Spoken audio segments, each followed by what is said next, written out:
I'm Jay Papasan, and this is The One Thing, your weekly guide to the simple steps that lead to extraordinary results.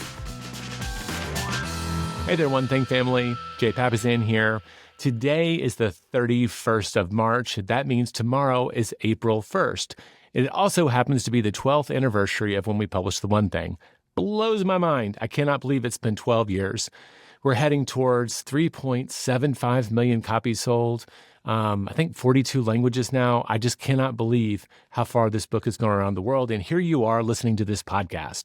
This week, we're going to be sharing a live recording of a class I taught at our annual convention. And in it, I'm going to be sharing part of a framework that we reserve for our private coaching clients, our group coaching called the First Domino. Our 7D method is designed for people to identify at least 4 hours that they can reclaim every single week. What would you do if you could get a half day back every single week to aim at whatever you want? We're going to explore that this week. It's super practical, super applicable. It's a way for you to reclaim your calendar.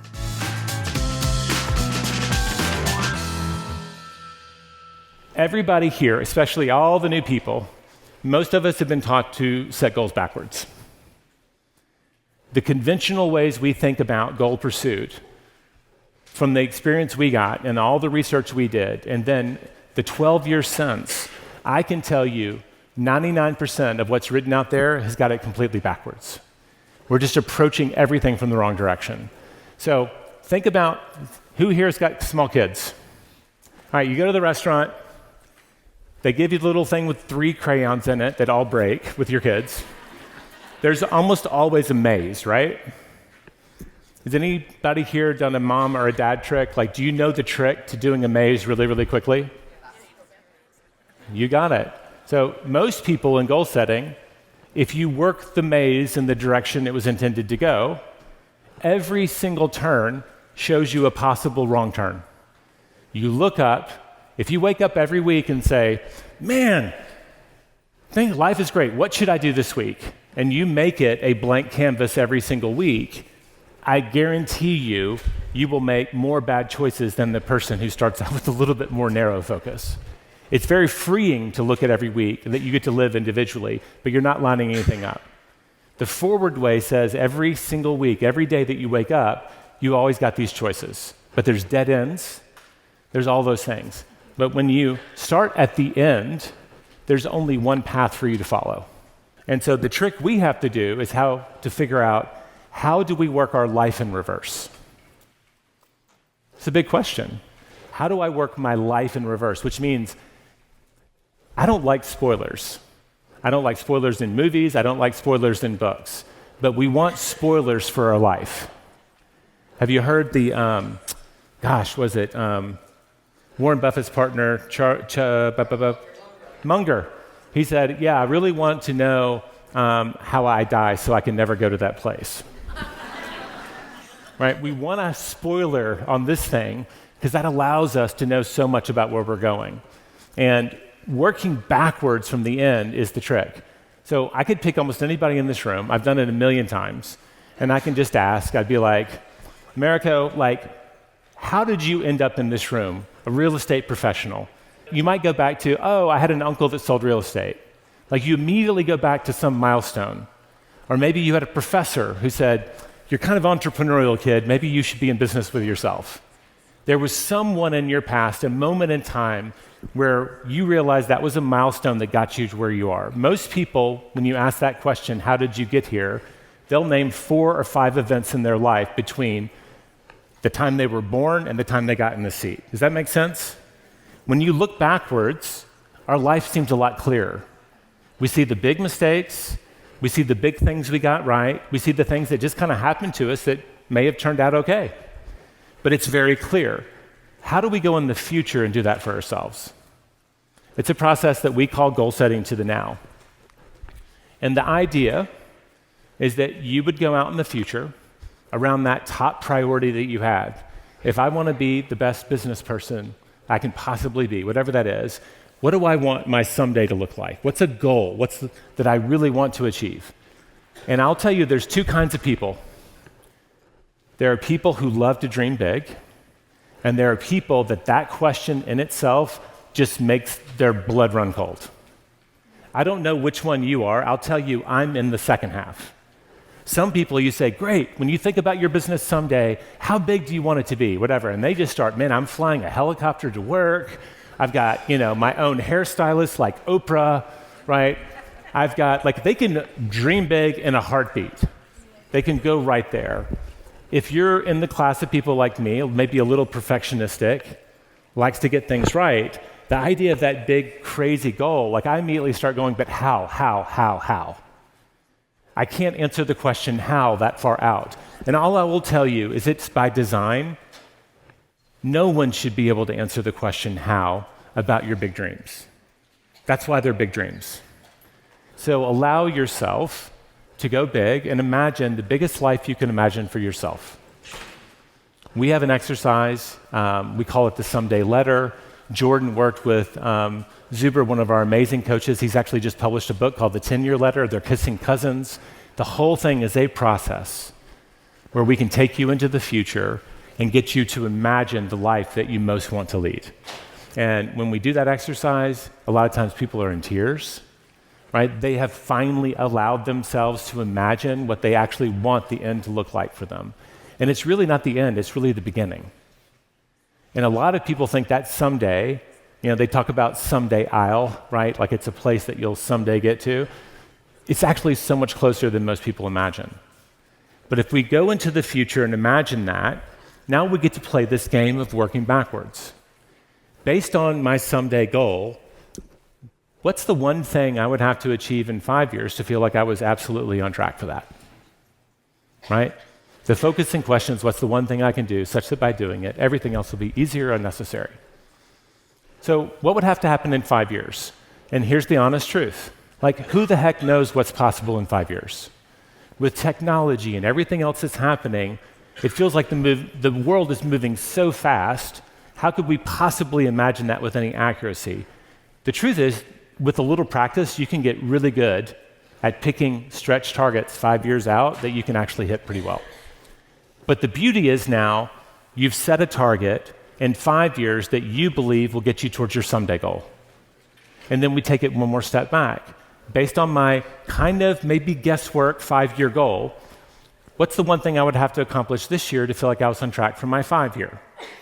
And do you see what I'm doing? I'm not continuing to anchor to the someday. I'm bringing it a little closer every time. My 1-year goal is anchored to my 5-year. My 5-year is anchored to my someday. And then we just keep doing that game. Based on my annual goal, what would I have to achieve if you're a 12-week year, or someone who likes to work on a 90-day plan, maybe this quarter or this month? And then based on my month, what do I have to do this week? Based on my week, what do I have to do today? Do you see how that works? Most of you will be amazingly accurate at getting it correct. You know why?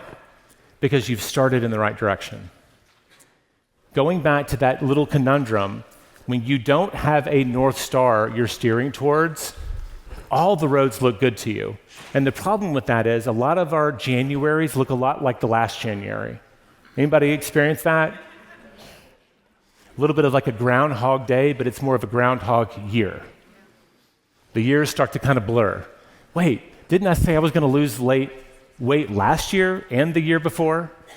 Didn't I say I was going to start going to the gym 3 years ago? Right? You have these things that you know that you want to do. Maybe even you should do. But we don't have a system for staying on track. And it's really because we're not working backwards. And if we can just pick that one thing and start there, the beautiful part is that when you conquer one area of your life, working backwards, things start to happen kind of, we call it the halo effect, all around it. There was research done around people that implemented a positive habit in their life. And it could have been anything. And the weird thing was that we talked to the researchers, they were in Australia, and they said they're talking to these people who had spent, we called it a 66-day challenge, kind of figuring out how to get themselves to do something automatically. And they were like, you know what, I stopped smoking as much, I'm not drinking as much alcohol, my sleep pattern is better, like even down to like less dirty dishes for a college student. And we always think that we have to do all the things, but sometimes just when we focus on one thing, a lot of the other things kind of start happening automatically. So this is where the one thing comes in. Can we pick to the best of our ability that thing that we believe, that priority that is most important to us, and make us stand around that? Knowing if we're really trying to do our best to live in honoring our number one value, our number one priority, the other stuff doesn't actually matter as much. There will be the necessities. We have to return the calls. We have to pay the bills, right? We have to earn the money to pay the bills if those are not on that short list. But we'll know that we're honoring the thing that's most important to us. And there's a confidence that comes from being true to yourself. Who do we disappoint the most? We say no to ourselves all the time. What you've done is you've said this really wonderful yes to yourself, and then that starts to echo around. And then you realize it wasn't selfish at all. When you take care of yourself, when you get clear about what you want, it gives you all kinds of gifts that you can then pass on to other people. Yesterday, it just came out of our conversation. The biggest gift you can get yourself is to get clarity around what success looks like for you in your life. And it's a question a lot of us are uncomfortable with because we're afraid that if we're clear about what we actually want and then we don't get it, what does that say? Is it better to wander around not knowing than to know and know there's a chance we might not get it? The problem is if you never answer the question, do you ever actually get it? No. You're just living someone else's life. You're living a shadow life of what yours could be. So at some point, a lot of people call this a midlife crisis. People realize they've been avoiding the question. And they get really serious about it. And your opportunity is just to avoid that altogether and say, you know what? I'm going to go out, I'm going to pick my priority, and I'm going to work it backwards. The beautiful thing for everyone in this room is like you might be thinking, but I thought I wanted to be a teacher, or I thought I wanted to do this, but I chose this life, or this life happened by default. I would tell you a lot of my research has shown that you're here for a reason. And the thing that you haven't articulated has been living inside of you and guiding you. We call the phenomenon the rider and the elephant. And it was a writer, I'm trying to think of his name now, he wrote a book called The Happiness Hypothesis. And he said that if you can imagine an elephant walking through the jungle with a small child guiding it on top, if you can imagine that in your head, right? You see the giant 4-ton elephant, a little 40-pound kid. Maybe it's the kid from the Jungle Book, if you just watched that movie. Got a little bamboo stick, tapping it on the ears, guiding it through the jungle, right? Now, is there anything that kid can actually do to make the elephant go where the elephant doesn't want to go? The writer of the book, his point was, I think it's Jonathan Four, he said, the elephant is your heart. The rider is your head. The rider always thinks they're in charge, but the elephant is always in charge. The elephant doesn't go where it doesn't want to go. And there's nothing the rider could have done to put you on the path that you're on today without the elephant saying, that feels good to me. I remember the first time I heard that, because I was a clueless 42-year-old who didn't have a long-term plan. I had lots of little things, but I wasn't courageous enough to go out and work backwards. That made me feel good. So I was like, oh, okay, so I'm not a complete fraud to be up here teaching this book. Like everybody else, I'm not completely clear, but chances are I'm already on the path. And the people who know you best, like for me, Wendy, she sat down long enough to get honored, and then she's out of the room. In fairness, she has a breakout. She's got to teach, right? The people who know us best can often see it better than we do. You know why you're a realtor? If you're not clear, there's probably 2, maybe 3 people that know you better than you, and they can help you get clear about where you are and maybe where you should be going. So that would be, if there was one thing so far I would take away from it, is get clear about that someday. What's that thing that I really think it should be non-negotiable at the end of my life? For me, like I said, I want to look up and say I was a great husband and I was a great father. And those are very close together for me, and when I do those right, I think everything else kind of falls in line. There we go. This is the 20-minute miracle. The boring way to talk about it is called the 411. That's how I learned about it. The 411 is taking the last 3 steps of goal setting to the now. How many people here, and it's okay to be completely honest, how many people here do a 411 every week? Okay, that's awesome. Maybe 10% of the room, which just tells me there's a real opportunity. The beauty of this is if once a year, maybe you go on a retreat. We do it in our organization. We call it a goal-setting retreat. Me and Wendy have been doing it for 19 years. We get out of our house. We allow ourselves to dream for a while. Where is it that we're going together? What is this journey going to look like along the way? What's important to us? And we set some 5-year goals. You look up, and then on one piece of paper, the 411 stands for 4 weeks, 1 month, 1 year. Right? And who is old enough, like, I guess you can still do it. You dial phone 411, and what do you get? Information. So that was Gary's clever way of naming it. At the beginning of the year, and we're close enough for most of you, if you haven't done it, you can start it off. What are your annual goals at the top? What are the big things that hopefully line up with that someday goal that you want to accomplish? So you probably have your business goals on there. And if you see the 2 columns, I don't know that you can read them in the back. Oh, you were just waving someone over to you. I thought you had a question. There we go. We have personal and professional. I would encourage you not just to make this a business goal worksheet, but also put your personal goals. And then each month, you're going to ask the question, based on what I want to accomplish this year, what do I think I need to accomplish this month to be on track for that goal? And there will be one-offs in there. Right? If you're the parent that's in charge of registering the kids for the summer camps, it's probably already on there. I don't know exactly when that heats up, but it's like a free-for-all in Austin, Texas to get those summer camps. There's probably a month, March, April, where you're just planning on losing sleep and going and sitting in different places. And that's connected to your role of being a parent, but it's not part of the breakdown. So just realize it's not set in stone that every monthly goal has to be connected to some specific annual goal. But you just ask, what do I have to accomplish this month to be on track for my annual goals? And you do that for your personal side. Now, the longest time I spend working on this is the very first one of the year, because I have to actually have annual goals. That makes sense, right? It's a little bit more thinking. Each month, it might take me 30 or 40 minutes, because I usually look at the whole month. I'll look, is there a big birthday coming up? Is there an anniversary? Is there family reunion? Is there mega camp, right? Are there things I have to plan around? And then I kind of create my monthly goals. But the 20 minutes, that amazing investment, it's all about staying on track.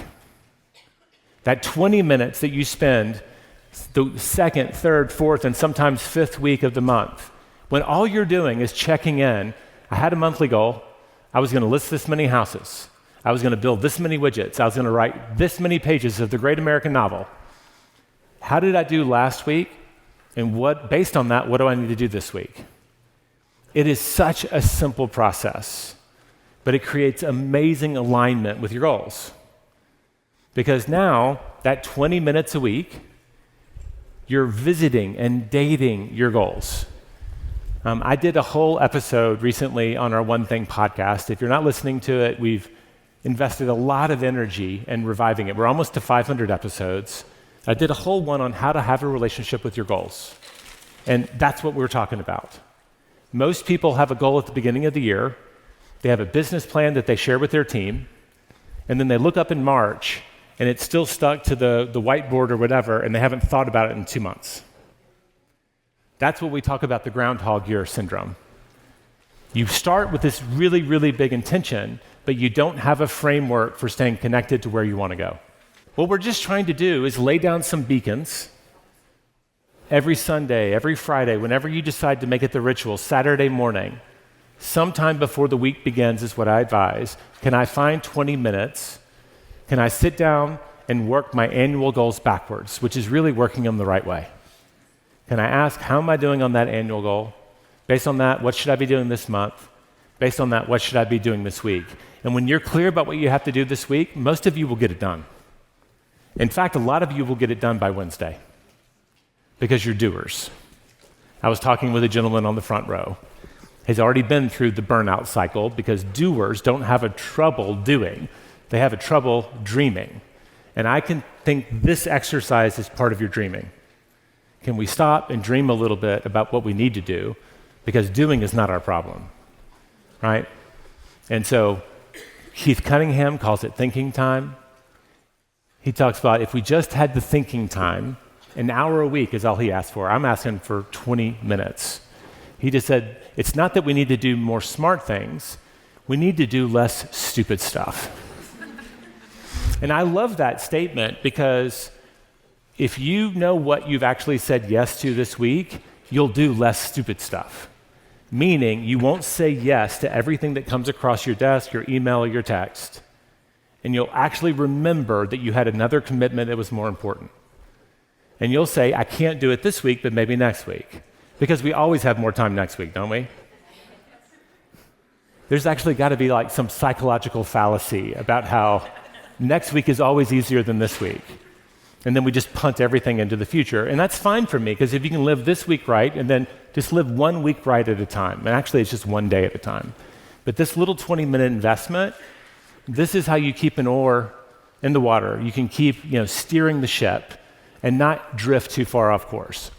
So there's two big things that this 20-minute little meeting a week, and I have them in a podcast I talked about, so I'm just going to hit them a little bit. But we talk about you get to avoid goal drift, and you get to avoid unconscious quitting. Goal drift. What is goal drift, Jay? There's this thing called the 1 in 60 rule. And the 1 in 60 rule says, for every degree you're off course, 1 degree out of 360, if you travel 60 miles, you'll be off course by a mile. 1 degree every 60 miles means you're a mile off course. So a small deviation over a long period of time will put you way off course. It's called the 1 in 60 rule. And so how you would navigate, back in the day they called it dead reckoning. You had to know exactly where you started, right? I am leaving the port of Houston to go to wherever this place is. And if I know what direction I'm going and how fast I'm going, because I knew where I started, I can plot out where I am. That's called dead reckoning. And for centuries and centuries, that's how pilots and sailors got around the world. Well, in the 1980s, I don't remember the date, there was a Korean airline that took off from Anchorage, Alaska. And back then, they didn't have GPS. It was not for commercial use. They used radio beacons. And how you knew for dead reckoning is they had to know where they started, and then they had to hit these beacons. They would come in contact with a radio beacon that told them where they were again. And then based on their speed and their altitude, all those things, with the plane is crazy. They have to look at the drift of the Earth, right? The Earth is rotating under them while they're flying. So it's a bigger they had computers to do it even back then. Well, the problem was this Korean airline was leaving from Anchorage to go to Seoul, and they started not 1 degree off, but 5 degrees off. They missed a beacon, and they thought the wrong beacon was the right beacon. And so they're about halfway to Seoul, Korea, and they look up, and they're hundreds of miles off course, and they're actually flying over Soviet airspace. And they are, let me try to think. They were mistaken for an American spy plane and shot down, all 269 passengers killed. So that's the grim story of the goal drift.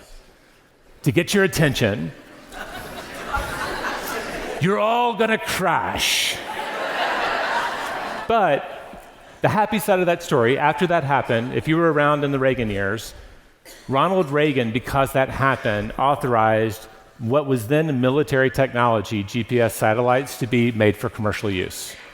So that bad thing made millions of safe flights possible thereafter. But that's goal drift. And every week, we need a beacon, your 411 meeting, a little beacon, so that you know that you're not drifting off course. And if you drift long enough, again, I'll come right back to that groundhog year. You can just do it in little circles.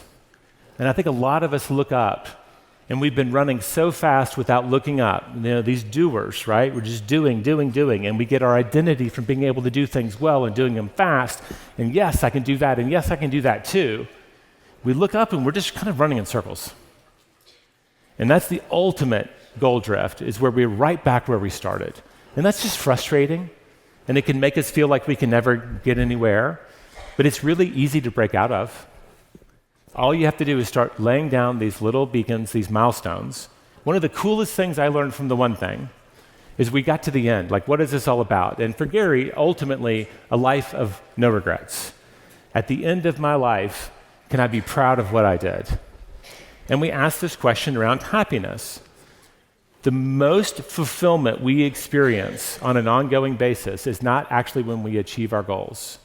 It's when we recognize progress towards them. Fulfillment happens along the way.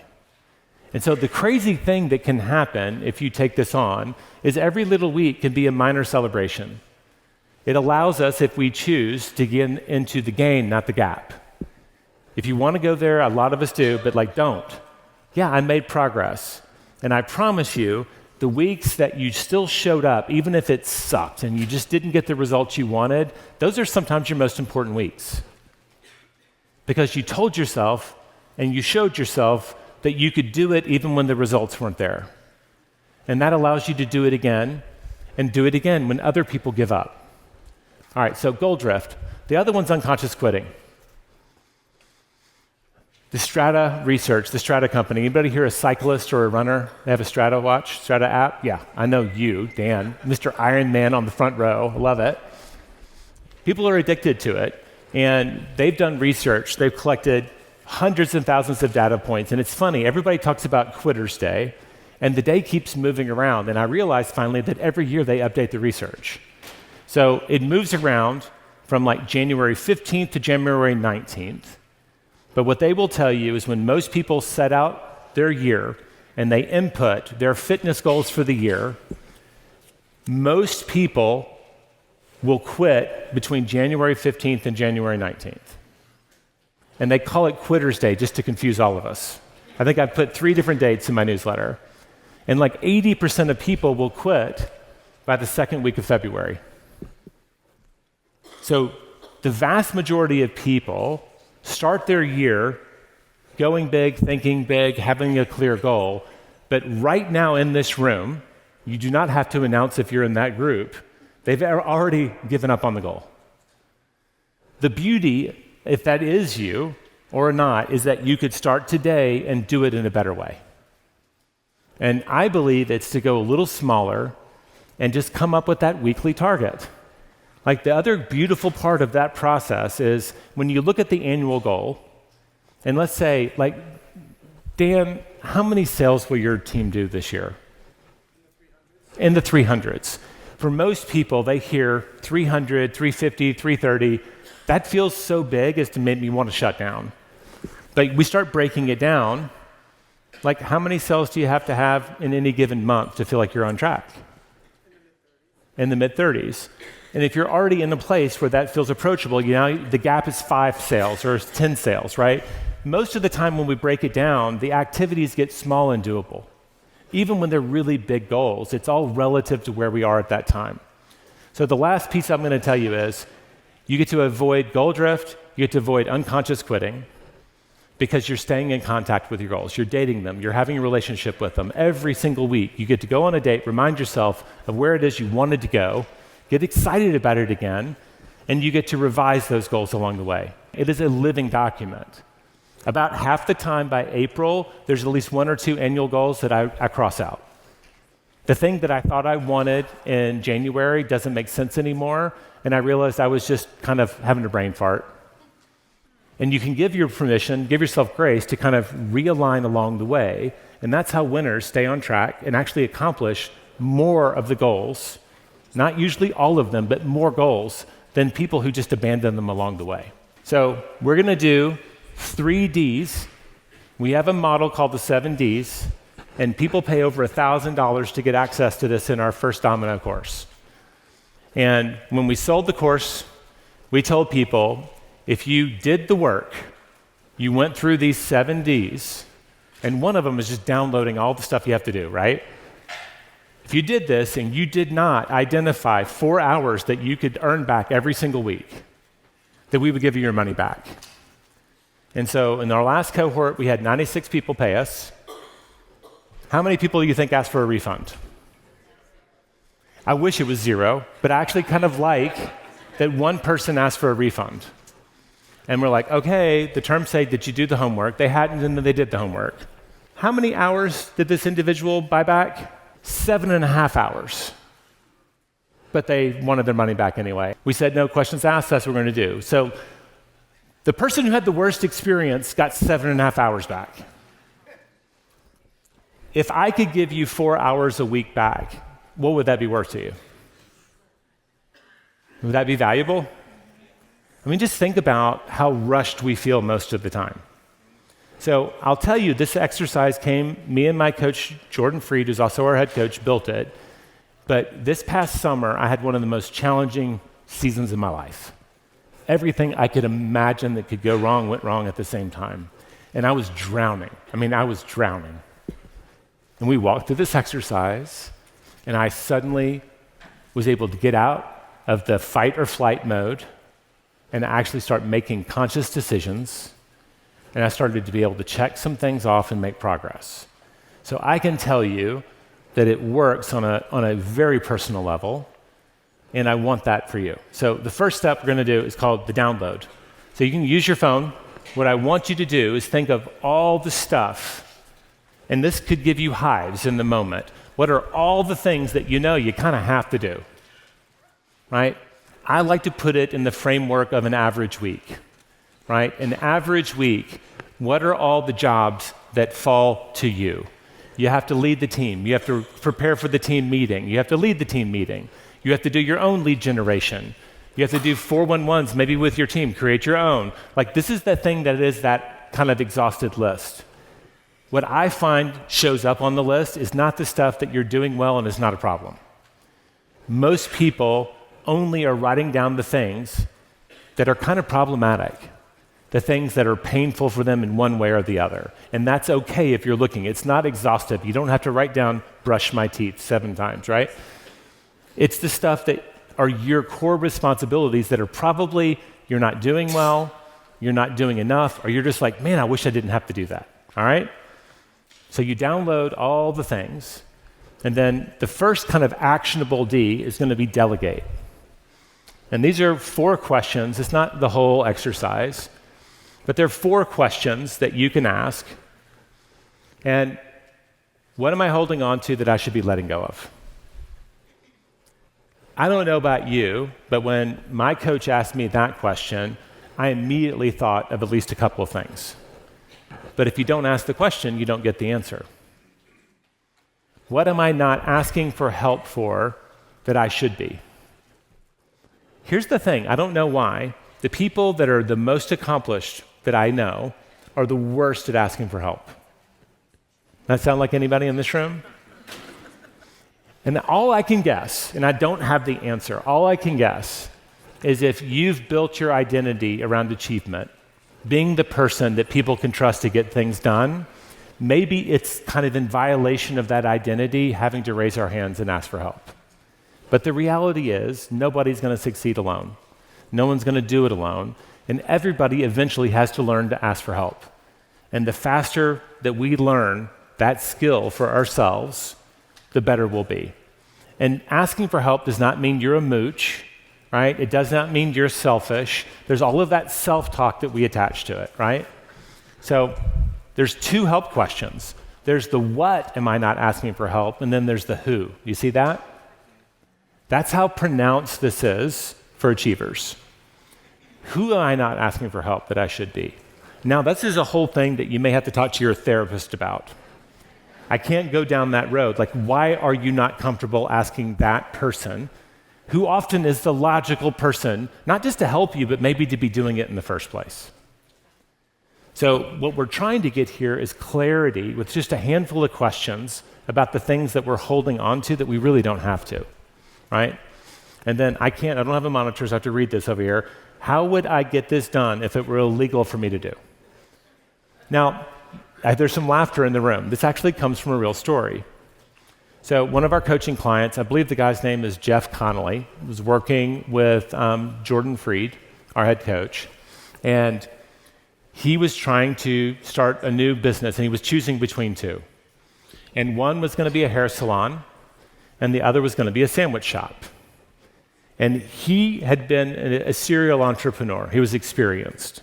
And he knew that the thing that would cause him to be most likely to be unsuccessful would be if he didn't get help to do all the things.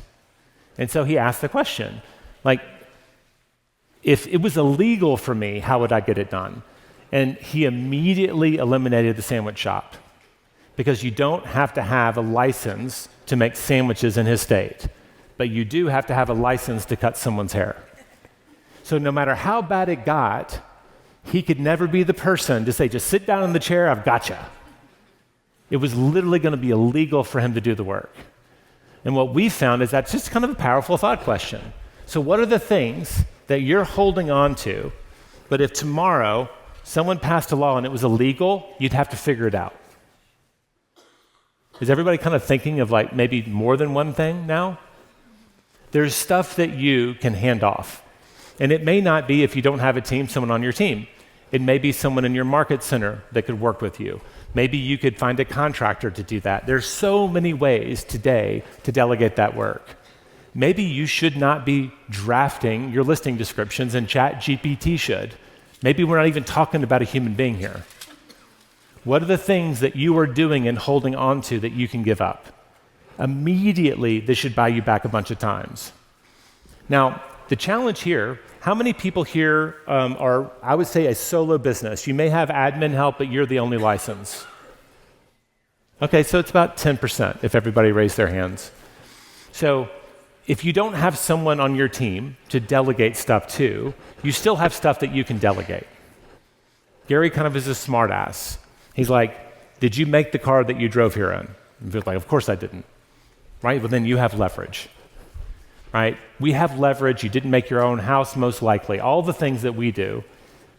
At home and at work, a lot of people see work and they're like, I don't want to have a lot of help. But they can get help at home. And that was one of the first breakthroughs that my wife, Wendy, had. She looked up, she's trying to build a business. She hadn't earned the right to have other agents on the team. We didn't have the right yet. We didn't have enough income to pay full-time admin on the team. But what we did look up and say is, I can get help at home. And some of the first work she delegated to was me.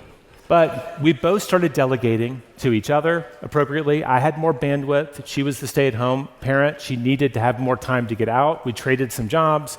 We also hired some jobs out. But there's probably time every single week that you're meal prepping, that you're doing the yard, that you're cleaning the house. You know that you can even hire someone to come and clean your aquarium? There are people who do that. But someone can do your pool. Someone can do whatever it is. There is someone out there that you can hire to come do it. And then you just have to say, well, how much time did I just get back and how am I going to use it? And Ben Kinney, I haven't seen him here, but he taught me to distinguish between leverage and luxury. Y'all know the difference? If you're paying, they got one hand back there, so you've heard this. I love this. It stuck with me. It's leverage if you're paying someone to do something so that you can do a more dollar productive activity. If paying someone to clean your house allows you to then sell an extra house a month or something, then that's absolutely leverage. If you're just doing that so that you can catch up on shrinking on Apple TV, that's luxury. And you're entitled to both, okay? Because one of the things, burnout happens in our industry at a high rate, very high rate. You need to also sometimes take things off your plate so that you do make space to just chill and relax. But you have two different areas that you can delegate. The efficiency trap is something that we call it, is this trap about why we don't give things up. And Rory Vaden, he'll be speaking here a little later this week. He taught me the 30X rule, which I also like. But it's this idea that nobody can do it as well as you. And I'm just going to go ahead and pop that bubble right now. Everybody here in their work life is absolutely replaceable. And there's probably someone that'll do it for less money than it takes you to do it, that'll do it faster and at a higher quality. That's the humbling truth. There are things that you do that nobody else can do. And it might be things that are just weird meta things. But just don't ever fall for this idea that nobody can do it better than me. That is that devil on your shoulder keeping you locked into a job that you've earned the right to graduate from, all right? But the 30 times rule, which is that on there somewhere? No, maybe it's not. But it's this idea, a lot of people will tell you, it'll take them longer to do it. And the truth is, this is kind of not a law, but it's a hypothesis I believe to be true. It'll take you about 30 hours to train someone to do something that you do in an hour as well as you do it. 30 hours. And the problem is, every week we look up in that 1 hour that we have to do whatever it is, update the database, or I'm going to make some reels for YouTube, or whatever that is. I'm going to edit them, which is even worse. We look up and we go, I don't have 30 hours to give. And we think that it all has to happen at once or in one block. And the truth is, the longer we play that game of not investing 30 hours to get the hour back, every year we're just burning through, you could have gotten 20 plus hours back the first year. The trade-off is investing time up front to get time back forever. And the really cool thing is when you train someone to do something, your job is not to document it, it's their job. You don't have to build your own training manual. But that investment in time buys you back 20 hours the first year and then 50 hours the next year and goes on. And the people who learn how to play this game are the ones who have time, right? And people who have time make better decisions. They make less stupid decisions, which means they have less time doing things over and repeating the same mistakes. Time is your friend and you want more of it. So here's the last D before we wrap things up. Think of all the meetings. Just look on your calendar, all the meetings that you have. How do we decrease the number, the frequency, or the amount of time in them? Are there meetings that you could just take off your calendar altogether? Do you serve on a board where you go to that board and you're just hoping that nobody calls on you, but you're too nice to say, I really don't belong on this thing? Might be at your church, might be at some other thing. There's a thing where you raised your hand and said yes a long time ago and you've been regretting it for a long time. So there are things that you can just say no to and say, hey, I hope it's not a problem, but I really need to step back. I've got too much on my plate right now. Can you reduce the frequency? If you're meeting every week with a group, can you meet every other week? And boom, that 1 hour a week now becomes effectively 30 minutes a week, right? And the best hack of all, there's even a setting on Google Calendar called speedy meetings, is to decrease, the speedy meeting calendar? You lose it, I love it. But can you turn a 60-minute meeting to a 45? Turn all of your 30-minute meetings to 20-minute meetings. And it shows up on your calendar weird, and people don't know when to end them, but you're actually shaving off a little bit of time from all of the meetings. I can't think of, it's not Hawthorne's principle, but there's this idea that work will expand to fill the time you give it. There's never been a 60-minute meeting that couldn't be run efficiently in 45. There's never been a 30-minute meeting that couldn't be run efficiently in 20. And the wonderful thing about not having a lot of time is people don't horse around. They just look up and say, wow, we've only got 60 minutes, or we only got 45 minutes, or whatever you shortened it to, and people tend to be more on point. So just by downloading, by delegating, and by decreasing, I bet everybody here can buy back at least 2 hours in their week. Surely you can find 20 minutes, and what are you going to do with that 20 minutes? You're just going to date your 411. You're going to date your goals. Sit down with your goals and remind yourself, what did I say yes to this year, this month, and this week? Well, there you go. Hope you enjoyed that. Here's your challenge for this week. I want you to use the 7D method, the ones that we shared, to identify blocks of time where you can maybe diminish what you're giving them, fewer meetings, shorter meetings, you name it. You could delegate things. Whatever it takes, I would like you to identify a minimum of 1 hour using those methods that you can reclaim. Next week, I'm bringing on my coach, the head coach for the One Thing organization, Jordan Freed, and we decided to tackle the 4 Th's of productivity. Not just the stuff that you read in the book, but how does he actually use it in coaching? What are the secrets to understanding how they connect to each other? Is the inability to say no actually connected to an environment that doesn't support your goals? Find out next week. This podcast is for general informational purposes only.